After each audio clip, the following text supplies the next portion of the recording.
Welcome back to Flashpoint, where this week we're talking all things generational wealth. This week's newsmaker is Tracy Gordon, the City of Philadelphia's Register of Wills, who's making lessons in estate planning more accessible to everyone. KYW's Sherrod A. Howard spoke with Ms. Gordon about why these lessons are so important. Welcome, Madam Registrar. Now, the work you've been doing as Philadelphia's Register of Wills is getting a lot of attention because you found a creative way to educate families on the importance of estate planning and the transfer of generational wealth in your office's new online video series. And you do this all by using Hollywood films and taking the focus off of death and shining a light on personal accountability during life. So it's called The Register Reacts, and we are on all social media pages. We are on Facebook, LinkedIn, Instagram, TikTok. So together with your team, you found a unique way to speak to Philadelphians one-on-one. I've always disseminated information. Prior to being the Register of Wills, I was a community activist and an organizer. I just feel that when people know better, they do better. And people are really receptive when you try to teach them and don't try to overtalk them or, make it so difficult. And so this is just the same thing. It's just a different topic, a most important topic, a most uncomfortable topic, because you're talking about death and you're talking about inheritance and you're talking about things that people don't want to talk about because most people don't want to talk about when they die. And estate planning is something that they should talk about just like they talk about when they get married or when they take their first confirmation. It is a rite of passage. And it's the time that you are your most sorrowful. Your mother died, your grandmother died, your grandfather died. And the last thing you're thinking about is business. And that's why I wanted to make it more creative with the Register Reacts so people can kind of connect with movies and scenes and they can laugh at it, but then they can walk away and say, she has a point. My job is to oversee or administrate and protect people's generational wealth. But I see the flip side when they don't. So I see all the consequences when you don't make a will. So I'm taking on that duty of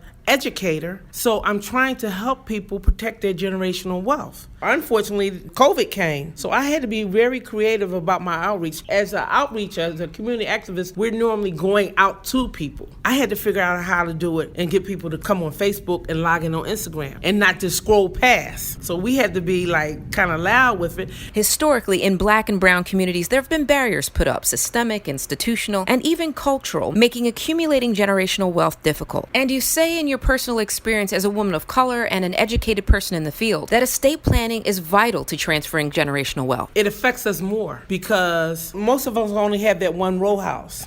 People always think that when you make a will, you have to be rich. No, you can make a will because your photographs are important, your jewelry is important, clothing is important, and people don't understand or realize, because you're dead, you don't understand it, the fights that go on. I mean, literally, I have, some constituents, when they come in here, they actually bring in criminal background histories of their siblings. They're not speaking, they're fighting. And it gets really messy simply when the person that died, the testator, could just simply say, this is what I want done. People don't realize that just because you dead, they think it's over. I'll be going, that's the favorite. I'll be long gone. No, it's still closure that you have to do in the state of Pennsylvania. And that's called making a will, probating it, because in order for them to be able to get your assets, they have to come in and prove that they're heir. And so why wouldn't you feel comfortable? Why wouldn't you understand or know that if I make the will, I'm still the boss, even in the ground? In particular, women of color stand to lose out the most because historically they're the caretakers, while they're also on average making less than their male and white counterparts. But they're taking care of their sick and ailing mother, their aging husband, not to mention their grandchildren. So if the mistake of not making the will is made, it's more devastating to that family. So if you're rich and you make that mistake, you can hire lawyers to fix it. If you're just single African-American woman and no one has ever taught you, there are rules in the state constitution that explains to you how to transfer generational wealth. And that rule is to make a will. Many of the cases that come up, particularly the ones without the wills, are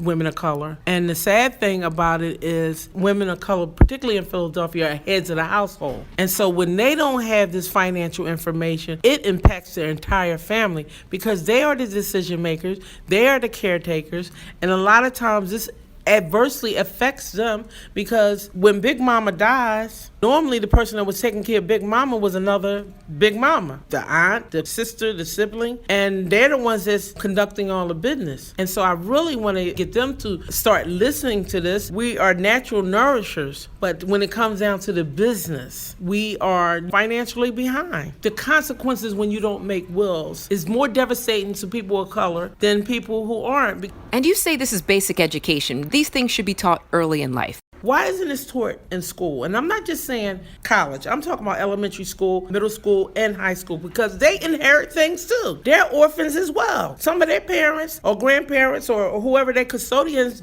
may die before they get of age. And they need to understand that, hey, so when I'm 18, I'm getting ready to inherit this. Shouldn't they be educated on, hey, listen, you can inherit this stuff and you can blow the money, which I see, or you can inherit it and be smart about it. I think as the Registrar of Wills, it is my duty to inform the citizens of Philadelphia how to conduct business.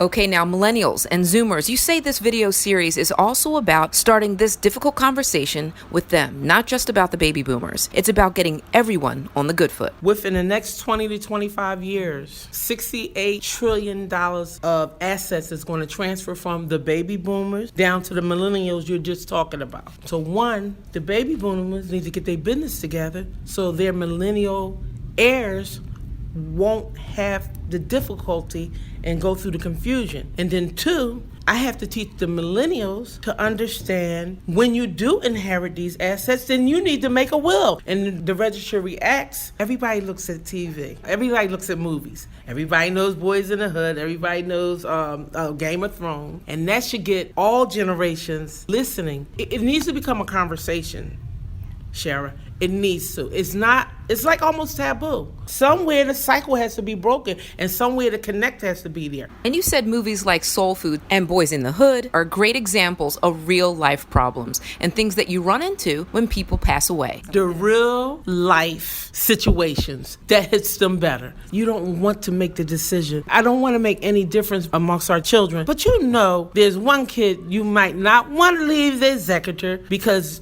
they're messy. And then there's another kid that's about the business, and that kid might be the baby. If you look at Soul Food, it's a great example because you see the fighting that went on. I give them real life examples of what's going on a daily basis here in my office. Now that leads me to the issue of tangled titles. Can you explain to everybody what they are and how they're deepening the issue of poverty in Philly? Tangled title is when a person may have some legal interest in a property, but it's still in a dead person's name. For example, your mother owned a house. The deed is in her name. She dies without a will. You think it's your house, but it's not. It's still in the dead person's name. Because we have all these tangled titles, 17,000 of them, which means people are living in houses that are still in dead people's names, I see it as a crisis. I need them to get out of these tangled titles because they can't do anything legal. You can't buy insurance for the house. You can't sell the house. You can't pass the house down. Avoid homelessness and come out of poverty and pass down the generational wealth. It's dead capital sitting all around this city to the tune of 17,000 with a potential to go up. As the Register of Wills, what do Philadelphians need to know right now? The number one thing that you can do right now, if you have an asset, is to make a will. Even if you take a piece of paper and write down all your assets and write down on the other side who those assets want to go to, date it, and sign your name until you can get to an attorney so you can get the proper legal advice. Do your family a favor, do yourself a favor, do your generational wealth a favor. And just to recap, the 6-part series Register React starts in July on all the office's social media channels. Thank you so much for coming.